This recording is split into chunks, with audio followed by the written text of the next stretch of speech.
पुंडरीकावळे हरी विठ्ठल विज्ञानदेव भगवान रामचंद्र भगवान की जय।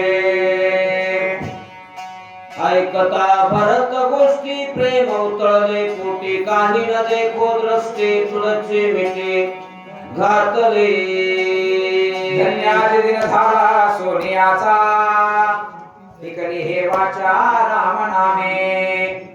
माखणी गावी असलेल्या लक्ष्मण शक्ती जमलेल्या सर्व रामायण प्रेमी राम भक्ताच्या चरणी नतमस्तक माझे परमश्री नारायण शेंडगे यांच्याकडून गावाच्या वतीने मिळालेलं निमंत्रण होय। आणि त्या निमंत्रणाला अनुसरून आम्ही तुमच्या दर्शनासाठी इथपर्यंत आलो। 3 कार्यक्रम सोडून इथं फक्त तुमच्या प्रेमाखातर इथं आलो। आम्हाला माहित आहे आम्हाला साधी गाडी चालवता येते आणि एक्सप्रेस गाडी चालवता येते, कोणत्याही गाडीत बसवा काही अडचण नाही। पण ही सूचना 3 वाजता जर दिली असती तुम्ही तर आणखी बरं झालं असतं। असो ज्या गावी करावा वास त्याशी नसावे उदास पुनश्च एकदा सर्व माता माऊलींच्या चरणी नतमस्तक होतो। इकडे वळूया काय झालं म्हणाले वाचा गुरुची हा भरत प्रेमे भुलला ऐकता भरत गोष्टी प्रेम उथळले पोटी काही न देखो दृष्टी तुझची मिटे घातले। हनुमानजी बोलतायत मला समजलं नाही मी भरताच्या प्रेमात असणारा डुबून गेलो आणि मी तुला मिठी मारली भगवान बोलू लागले हा भरत प्रेमे भुलला मी म्हणे भरतची आला म्हणून कपी आलिंगिला भलाचे वबिला हनुमंत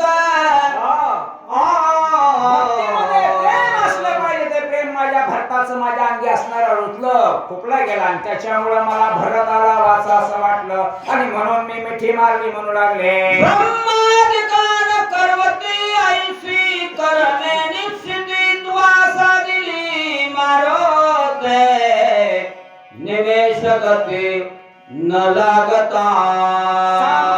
जीवानं वर्णन करावं याच्यात न वर्णन सद्भक्तो जगाचा मायबाप माझ्या हनुमंतरायाचं वर्णन करतो। जे ब्रह्मादिकाला जन्म नाही हनुमंता तो पुरुषार्थ तो या ठिकाणी करून दाखवलास काय वर्णन करू लागले ऐका पुढे उपकारा तत्वता वीरुनी झालो कपिनाथा वाचा कुंडली सर्वता काही तत्वता न बोलण्याची नाही आता देवाविना काही।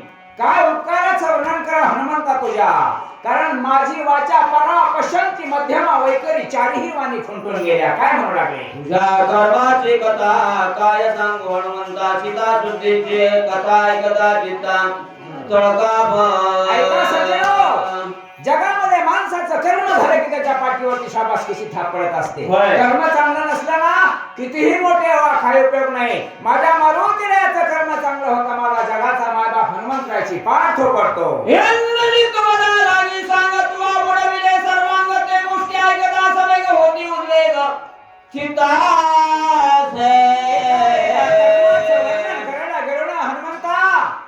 काय त्या निकुंबळेच्या ठिकाणी इंद्रजिताला मारायला गेला असता माझ्या अंगावरती शारे होत होते तो पराक्रम पाहिला आणि माझ्या मनाला चित्ताला असणारा उद्वेग होऊ लागला। भगवान बोलता एक उपकारा उत्तीर्ण जीवेन होई जय कपिनंदन सर्वस्वेसी आपण ऋणी संपूर्ण मी तुझा। देव बोलतो भक्ताला काय अधिकार असेल त्या भक्ताचा श्रेष्ठ भक्त हो एक एका उपकारा काय द्यासी काय द्यावे त्यासी भावे उतराई जीव थोडा। हनुमंता तुझ्या कर्माबद्दल माझ्याकडे शब्द नाहीत मी तुझ्या पायावरती नतमस्तक होतो। काही न बोलणे सर्वदा म्हणून चरणी ठेवल्या माता ये देवा वारुणी तत्वला चरण रघुनाथाचे वंदे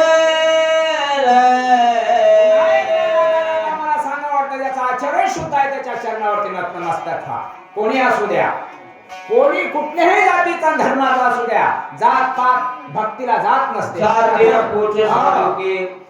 बोला राम मारुती व्रतांत एकदा झाला विष्णूचा सुषेण वैद्य राज चैतन्याशी बोलत सुग्रीव सत्संगती घडायची असेल तर सगळेच माणसं जवळ असले पाहिजे। गुणवान असले पाहिजे, विद्वान असले पाहिजे, ज्ञानी असले पाहिजे, तपोवृत्तीचे माणसं असले पाहिजे. दोघांचा संवाद आहे, देवाचा आणि भक्ताचा संवाद आहे. तिथं सुषेण वैद्यराज होते, सुग्रीव राजा होते. आता काय काय म्हणून लागले हे दोघी प्रेम पोतले निजा कार्यात विसरले आपण दाबोणी वहिले औषधी भार शोधावे. प्रेम किती करता सद्भक्त याला मतलब हे नवल नाही.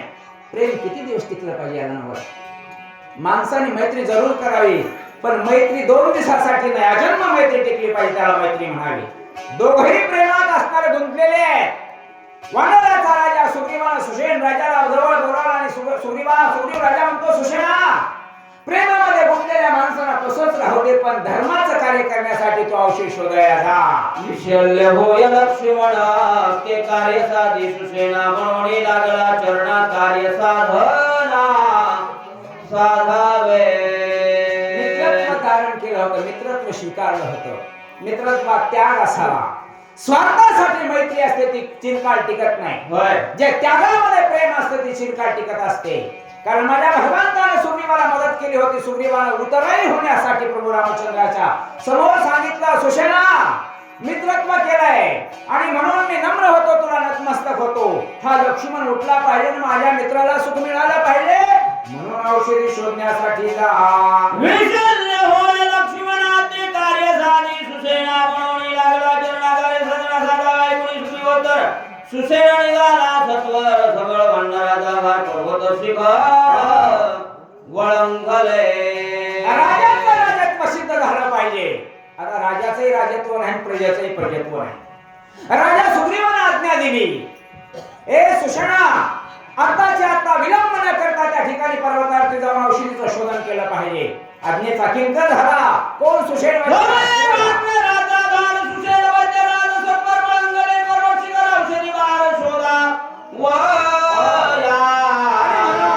केलेल्या उपकारातून उतर नाही झालं पाहिजे. माणसानं कृतज्ञ बनलं पाहिजे. सद्भक्त कृतज्ञ बनता कामा नये.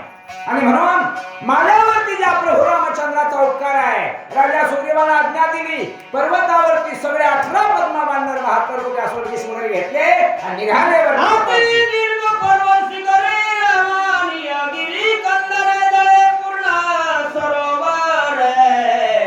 कमळे मनोहर सोबते. पर्वताचं वर्णन करतात. विस्तीर्ण पर्वत आहे, वर सुंदर असं गोड पाणी आहे, मध्ये कमळ आहे. आणखीन काय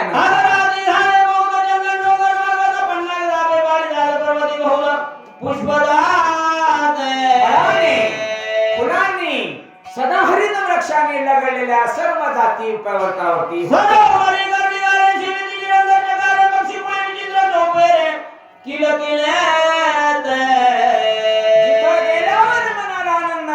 समाधान वाटतो. ते ठिकाण रमणीय असतं आणि सगळे विचित्र असणारे पक्षी पुढे विचित्र पद्धतीने चांगल्या पद्धतीने तिथे राहू लागले.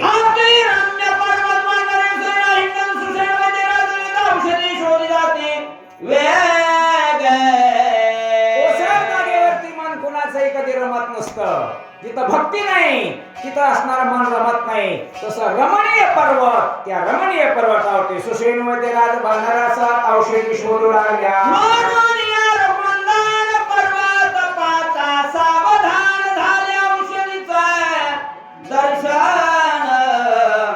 वैद्य सुषेण हरिखता